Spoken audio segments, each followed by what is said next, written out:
Hello and a very warm welcome to today's daily news analysis. The important articles which we will be discussing today are: number 1, the Kursk region due to the ceasefire in Ukraine-Russia war. Number 2, we will be discussing the critical minerals in Ukraine. Number 3, consumer spending and consumer credit by the RBI report.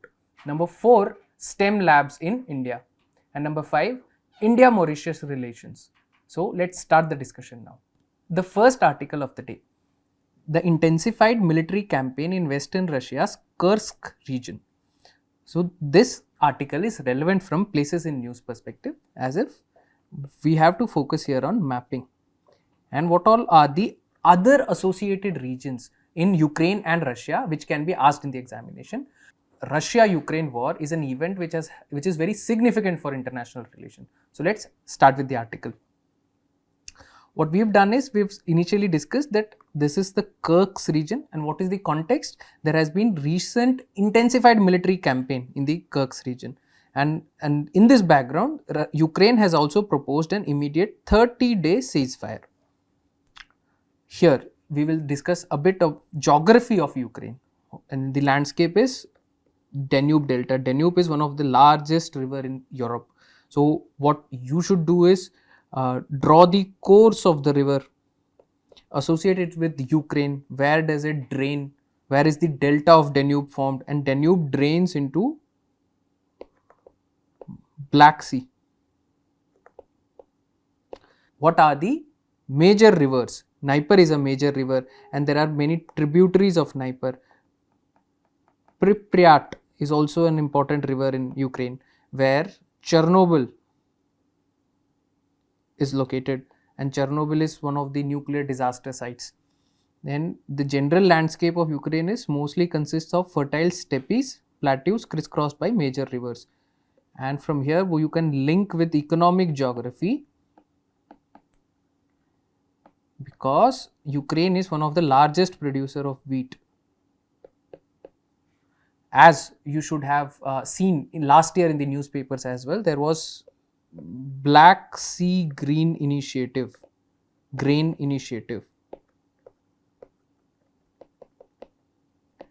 This is related to export of food grains from Ukraine.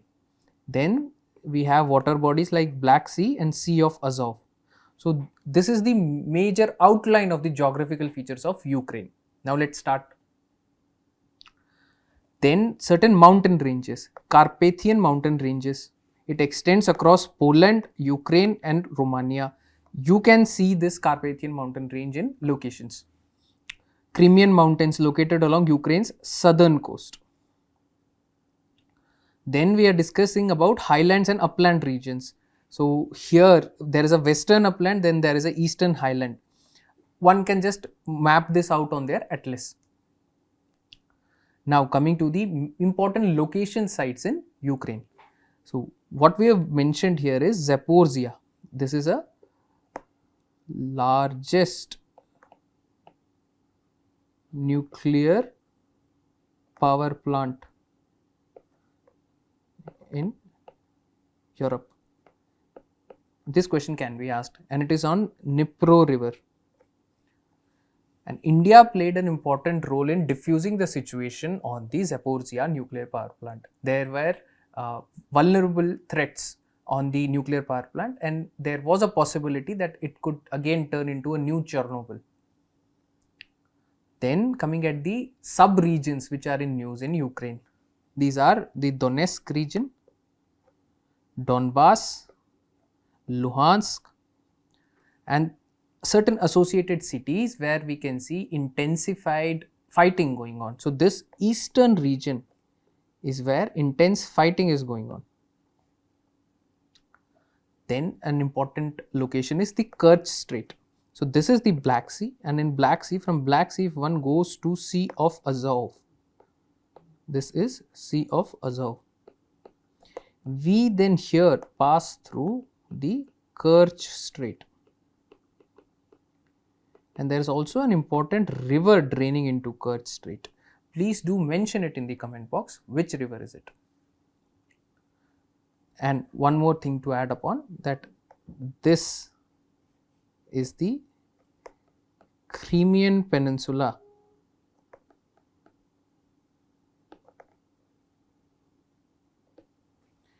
here we have Sevastopol, and this here is Mariupol. These are important locations which can be asked in the examination. Then another places in news. This is Kiev. Kiev is on Dnieper River. And as discussed earlier, Chernobyl is located close to the border here. Here we have Chernobyl. And Chernobyl is on Pripyat River, which is the tributary. It is a tributary of Dnieper. Now we have a bordering countries of Ukraine. This question has already been asked, and in future also we have the possibility, and one should know what are the important crisis regions in news and the associated locations there. So from here it is visible as Romania, Moldova, then Hungary, Slovakia, Poland, Belarus and Russia. These are the important neighboring countries of Ukraine. So you should remember this: Moldova, Romania, Hungary, Slovakia, Poland, Belarus and Russia. And now important water bodies there here are, we have the Black Sea. This is Sea of Azov as discussed earlier. Then this here, when we go from the Mediterranean Sea to the Black Sea, what all are the water bodies which one encounters? The first one is the Dardanelles Strait. Then we have the Sea of Marmara and then the Bosphorus Strait. So the question can also come in a way that if one goes from Crimean Peninsula to maybe say any other place in Europe, let's say Italy. So then what all water bodies will one cross? So the chronology of water bodies, this is also important. So focus upon these things. Here now we take a snapshot of where is the Kursk region located. So if this is Russia, this is Ukraine border, this here shown in more detail is the Kursk region. So this is where fighting is going on right now.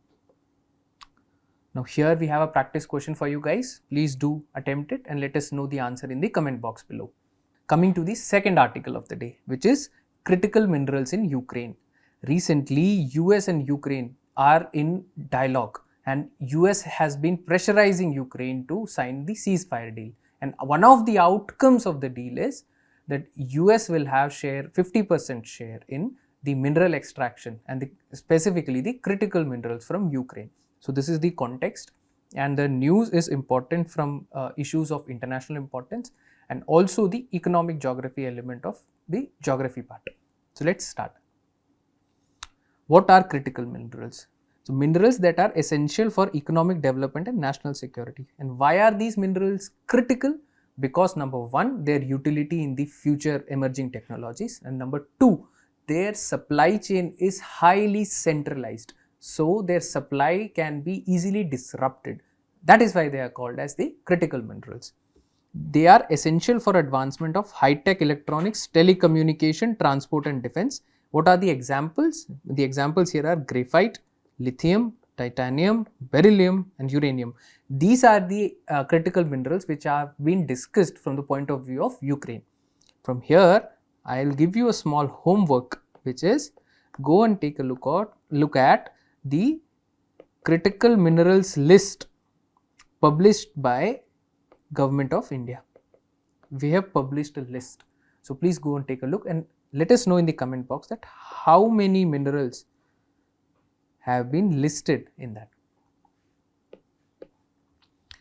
So according to the article, a total of 30 minerals were found to be more critical for India, and this is from the perspective of India: antimony, beryllium, bismuth, cobalt, copper, gallium, germanium, graphite, hafnium, indium and lithium.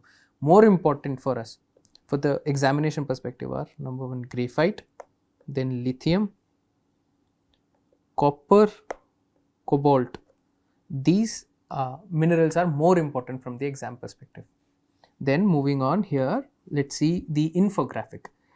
The extraction of nickel around, let's see, this Indonesia has high concentration. Please go and verify which mine specifically of Indonesia produces nickel. So nickel extraction is concentrated in Indonesia, then Philippines, then Russia. And then about cobalt, Democratic Republic of Congo, highest concentration is here. Then Indonesia and then Australia. In lithium, we have Australia, Chile and China. And in rare earths, it's China. Now coming to processing, the nickel, Indonesia also has processing. Cobalt, again, China has the largest processing. It's not DRC. Now compare the extraction and processing. Then you will come to know that processing of rare earth minerals is concentrated in China. That is why these minerals are being discussed also. Then about lithium, again, China has the largest processing capacity. In rare earths also, again, China has largest processing capacity. So take the cue from this infographic. Then critical minerals of Ukraine. The government of Ukraine estimates that around 5% of the world's critical raw materials are in Ukraine. According to World Economic Forum, Ukraine has about 20,000 mineral deposits covering 116 types, but only about 15% were being actively exploited. 3 critical minerals are especially abundant in Ukraine. These are manganese, titanium and graphite. These are very important minerals. Between 80% and 100% of US demand for each of these 3 minerals currently comes from foreign imports. Key minerals here are graphite. It is used to make batteries for electric vehicles. Graphite is one of the electrode. Then titanium. Ukraine has 7% of the Europe's titanium supplies. It is a lightweight metal used in construction of almost everything from aeroplanes to power stations. Lithium deposits. Ukraine is also home to third of all European Union's lithium deposits, and it is a key component in the electric vehicles and the batteries. Manganese. It is an essential element in steel making and batteries. And addition of manganese in the batteries, it increases the charge density. And the increase in charge density has an impact in the fast charging and making the battery more compact. The size of the battery can reduce. So these minerals have further applications. Beryllium and uranium, both minerals are crucial for nuclear weapons and reactors. About Ukraine's other resources, it is known as the breadbasket of Europe. It has high quality soil in the eastern and southeastern regions. Both Russia and Ukraine contribute over 25% of the global wheat trade, 60% of the sunflower oil exports and 30% of barley exports worldwide. Some 45% to 54% of the world's semiconductor grade neon, critical for the lasers used to make chips, comes from 2 Ukrainian companies. So this is all about the critical minerals and the economic geography of Ukraine. In the first article, we discussed about the important locations which are in use.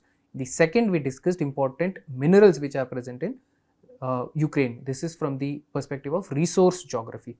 And both these themes are more important in the current trend of the UPSC examination. Now, here we have a practice question for you. Please do attempt it and let us know the answer in the comment box. Now, coming to the article, why rising consumer credit is a cause of concern. This was a report published by RBI, which is the Financial Stability Report. It is published by RBI, and in that report, RBI has flagged this concern. So it is relevant from Indian economy and specifically RBI. RBI is the important regulator in Indian economy, and we see that questions are repeatedly asked from RBI's policies, RBI's initiatives in regulation of the Indian banking sector. So let's start.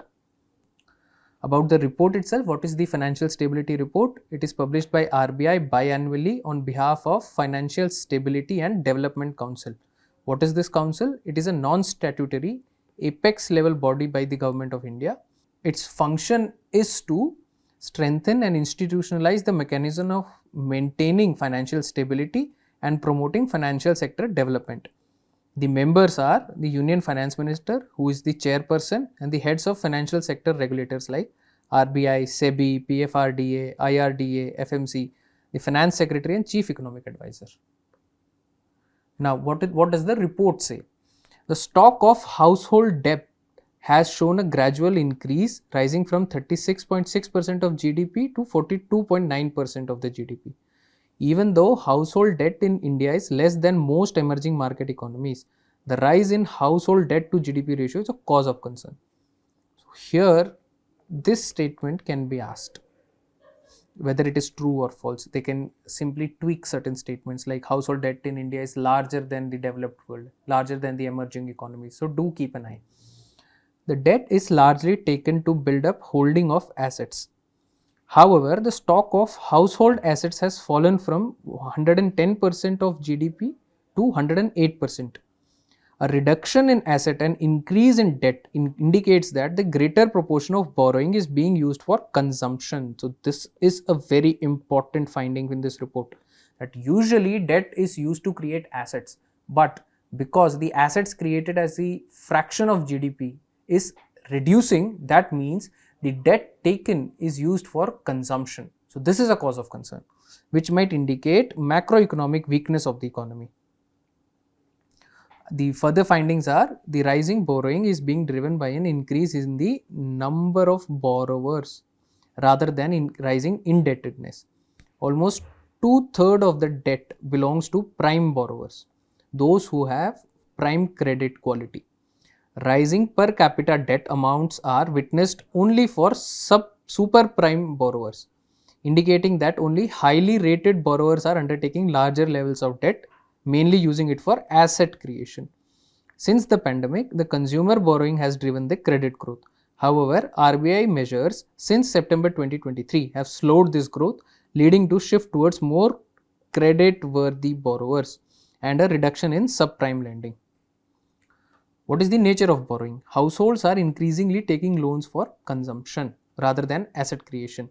Lower income households earning less than 5 lakh primarily rely on unsecured loans, that is credit card debt. Richer households mostly borrow for housing and asset purchases. What are the borrowing patterns by credit worthiness? The super prime borrowers, 64% of the loans for asset creation. The subprime borrowers, nearly 50% of the loans are for consumption purposes. So we see the difference in the spending of the loan. What are the concerns over increasing consumption credit? Rising financial stress. The personal credit and credit card loans delinquencies increased in September 2024 compared to 23, indicating greater financial strain on lower income households. Half of borrowers with credit card or personal loans also have housing or vehicle loans. So they have two loans. Default on unsecured loan, for example, credit card and personal loans, lead to housing loans also being classified as non-performing assets. What are the broader risks? Rising stress in unsecured loans could weaken high value loans. The high level of consumer debt could pose macroeconomic risks. Increasing household debt, especially for poorer households, implies reduction in the power of the income multiplier. Lower income households are saddled with debt. Some proportion of their income will go into servicing their debt, leading to lesser spending and hence lowering the multiplier effect. An economy with great levels of household debt, especially from poorer households, might show lower growth for the same amount of investment. Now we have an MCQ based upon the article. Please do attempt it and let us know the answer in the comment box. Now the article now for the discussion is the STEM labs at government school. There was an article in the Indian Express where the state of Arunachal Pradesh and the East Kameng district, there the STEM labs were being used to increase the educational outcomes. So this you can use as a case study, as a value addition point. You can use it in mains as well, and the STEM labs and particularly PM Shri as a scheme can be important from the prelims point of view. So it is relevant from economic and social development of prelims, ethics, governance and GS 3 part of inclusive development. So the backdrop is that the awards given by Indian Express, and in there the STEM labs in Arunachal Pradesh are transforming education. Let's start. Slight information about the East Kameng district. The East Kameng district here is located in Arunachal Pradesh, which I have just highlighted to you on the PPT. It shares international border with China in the north. It is located in western Arunachal Pradesh. There is also a Kameng river. The name of Kameng has been derived from Kameng river, a tributary of the mighty Brahmaputra. It is referred to as Jia Bharali in Assam's higher reaches. Its tributary are Tippi, Tenga river, Bichhom river and Dirangchu river. The Pakke Tiger Reserve is located in this district. So this question was asked earlier. Pakke is also equivalent to the Pakhui Tiger Reserve. The major tribes in Kameng district are Monpa, Sherdukpen and the Eka tribes. About STEM. STEM means science, technology, engineering and mathematics. Its importance is it enhances analytical and logical reasoning, prepares students for future careers in technology and innovation. It promotes hands-on and experiential learning. So this is about the STEM labs. Why are labs important, and specifically in these 4 subjects? About PM Shri. STEM labs are part of under the PM Shri schools. It is a centrally sponsored scheme launched in 2022. It aligns with national education policy, falls under the Samagra Shiksha scheme. It focuses on creating welcoming and safe learning environment that provides diverse educational experiences and quality infrastructure. PM Shri schools will be an upgrade of existing school run by state, center, UTs and local bodies. So what is the strategy in the PM Shri? Certain schools will be identified and those schools will then be provided with the world-class infrastructure, and cluster-based approach will be adopted here, and the special care will also be taken for the marginalized section, for example from the weaker disabled section of the society. Disabled students will be treated at par and there will be facilities for them to learn better and increase their educational outcomes. So this is a capsule about the PM Shri scheme. And now what were the major issues in Arunachal Pradesh with respect to education, and how did the government there solve those problems? So let's start. Access to educational resources. Because Arunachal Pradesh is a remote state, so there were issues with access. Many educational tools and technologies available in other parts of the country were not accessible to Arunachal. So the solution here was the government set up STEM labs at Sagali, providing 3D printers, robotic kits, toolkits and other learning aids to students. Then there was little hands-on learning. Hands-on means experiential learning. The textbook-based learning was making subject less engaging for the student. The solution, the STEM lab at Government High Secondary School, Balijan, enables interactive practical learning, improving understanding and retention through experiments and models. Then high quality equipment. The issue there was to identify vendors capable of delivering international standard STEM equipment in Arunachal Pradesh. The solution here was the authorities worked to identify suitable vendors and developed 180 curriculum linked projects to ensure effective learning. Then there was STEM career readiness. The students in remote areas had limited opportunities for STEM related careers and higher education. The solution here was the initiative exposed the students to modern technologies like 3D printing, robotics, coding and preparing them for future career opportunities. Then there is the language barrier issue. The students needed better verbal and written communication skills. The solution here was a language lab, with 20 computers and specialized software were established at Jawahar Navodaya Vidyalaya, Gumto, helping students to improve fluency, grammar and pronunciation. This is all how technologies and STEM is being used to increase and enhance the educational experience of the students. And as we know, the youth is the future of India, and better education gives us the foundation so that India becomes a Viksit Bharat, because inclusive growth requires an educated India. The conclusion here is the STEM labs here were and the initiatives taken by the STEM labs were effective in improving the learning outcomes. So you can use all these examples as a case study and also delve a bit deeper about the STEM labs and the PM Shri scheme. Based upon, we have MCQ here on the Kameng district of Arunachal Pradesh. Please do attempt the question and let us know the answer in the comment box below. Starting with the last article of the day, which is India-Mauritius relations. Recently, the Prime Minister of India has visited Mauritius, and in this context, the whole relationship becomes important, and Mauritius is important for the India's Indo-Pacific strategy as well. So let's start the discussion. The article is relevant from GS2, India and its neighborhood. This is the syllabus point.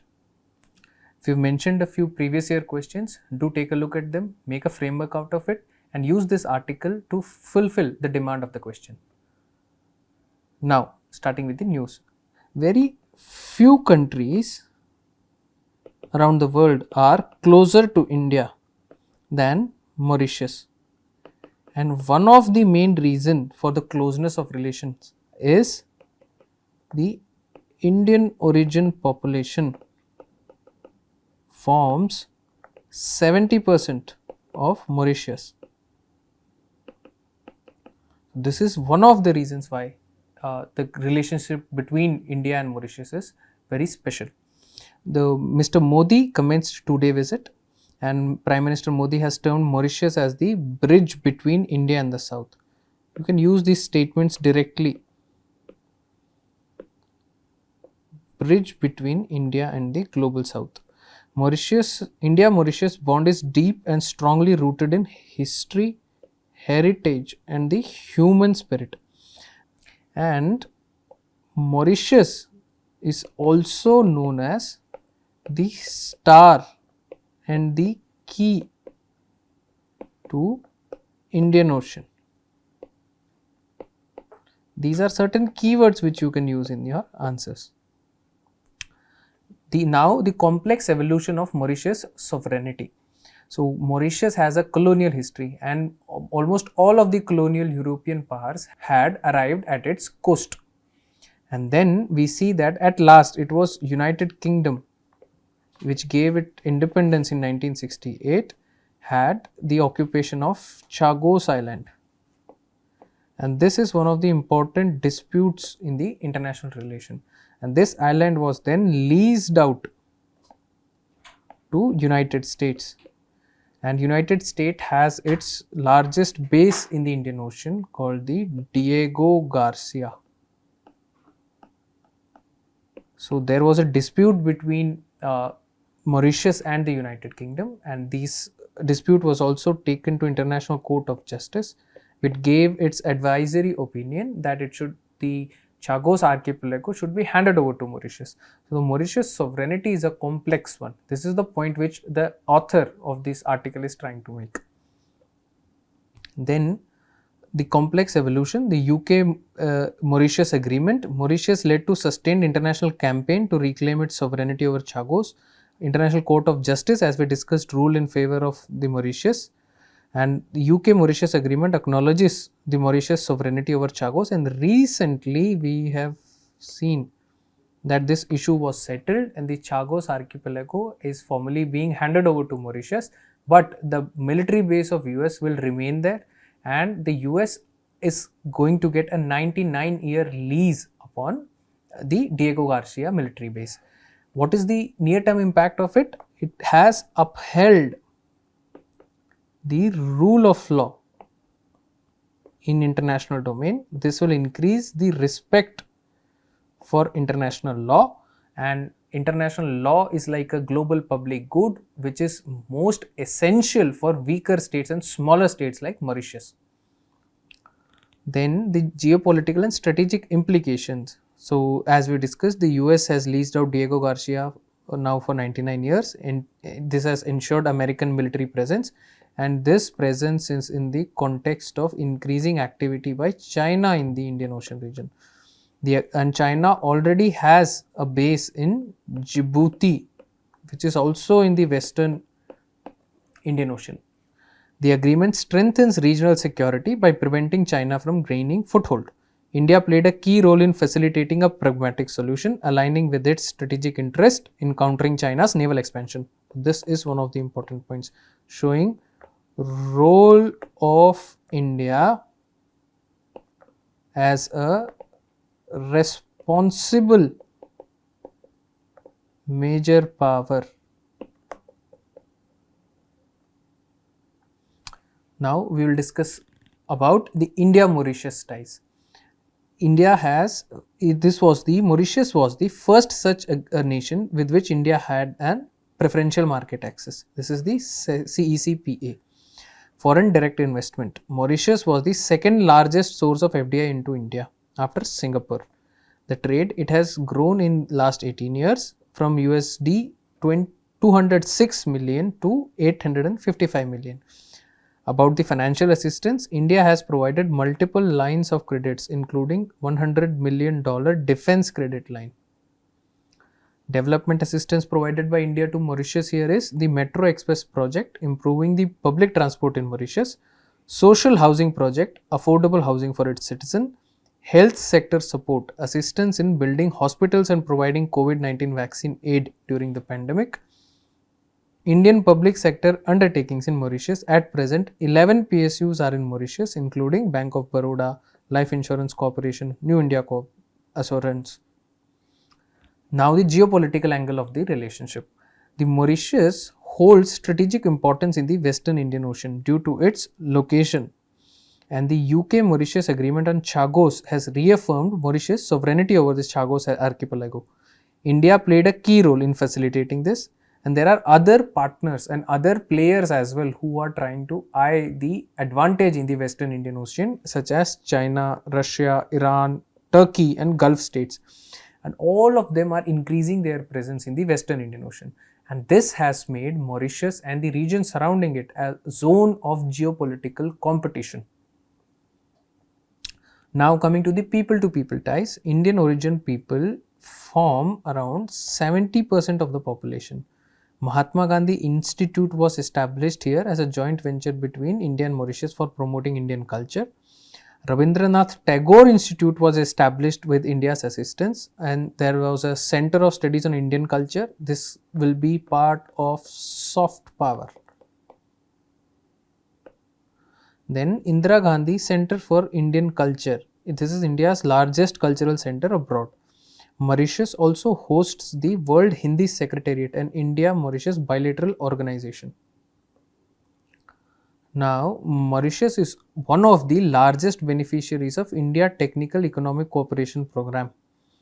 A special carve out for OCI cards for Mauritius nationals with Indian lineage traceable up to 7th generation was announced during the state visit of President Draupadi Murmu. Mauritius introduced a visa-free regime in 2004 for Indian tourists visiting Mauritius for up to a month. The security and investment dimension. For example, the Sagar initiative. This emphasizes regional cooperation and maritime security. The infrastructure development. India has contributed to the construction of new naval docks in Mauritius. India has assisted in setting up radar networks to enhance maritime monitoring.